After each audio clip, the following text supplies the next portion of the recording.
ইলেকশনে বিএনপি হেরে গেছে, এটা আমরা বলতে পারি না, কিন্তু আমি কিন্তু বলতে পারি না যে ঢাকা বিশ্ববিদ্যালয়ে জামাতে ইসলামের এত ভোট কোত্থেকে আসবে। আমার তো হিসেবে মেলে না ভাই। আমি বলতে চাই না যে আমাকে আশ্চর্য করেছে, আমি বলতে চাই দেশে একটা গভীর ষড়যন্ত্রের আভাস পাচ্ছি আমি। কারণ আমরা যখন বিভিন্ন দল একসঙ্গে বসি তখন যে আমাদের সেভেন তারা বারবার আমাদেরকে বলেন কি জানেন, যে ভাই খেয়াল রাখেন আওয়ামী লীগ যাতে আর কোনোদিন আসতে না পারে, আওয়ামী লীগ থাকান সবসময়, যে আওয়ামী লীগ আসলে সবাইকে কুচুকাটা করবে, এটা তাদের ডায়লগ। আমরা সেভাবেই চললাম, আর তলে তলে আওয়ামী লীগের সঙ্গে আঘাত করে ছাত্রলীগের সকল ভোট জামাত নেই।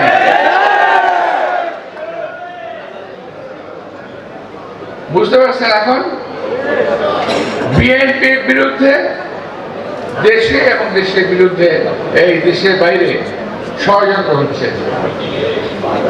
কারণ বিএনপি একটি মাত্র দল বাংলাদেশে, যেই দলের হাতে বাংলাদেশের স্বাধীনতা নিরাপদ, সার্বভৌমত্ব নিরাপদ, মানুষের জান মাল নিরাপদ। আপনি বলতে পারেন যে হ্যাঁ 5ই আগস্টের পরে তো বিএনপির লোকেরা অনেক অত্যাচার করতেছে, কথাটা সঠিক নয়। বিএনপির সঙ্গে আওয়ামী লীগ বেশি অপকর্ম করছে, আবার জামাতের সঙ্গে আওয়ামী লীগ মিলে অপকর্ম করছে। সমস্ত দোষ বিএনপির উপর আসছে। আর বিএনপির ছেলেরা তারা কিছুই বোঝে না, তা আমি বলবো না, বোঝে তারা এই লোক সামাল দিতে পারে নাই হয়তো। আমি আজকে বলে যেতে চাই, আমাদের নেতা তারেক রহমান সাহেব পরিষ্কার ভাষা বলেছেন, বিএনপিতে কোনো সন্ত্রাসী, কোনো চাঁদাবাজ, কোনো দখলদারের জায়গা হবে না।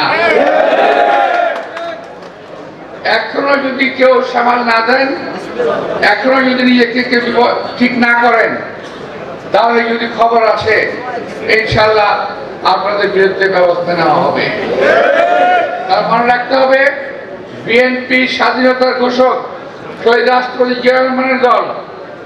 মনে রাখতে হবে বিএনপি দেশনেত্রী বেগম খালেদা জিয়ার দল।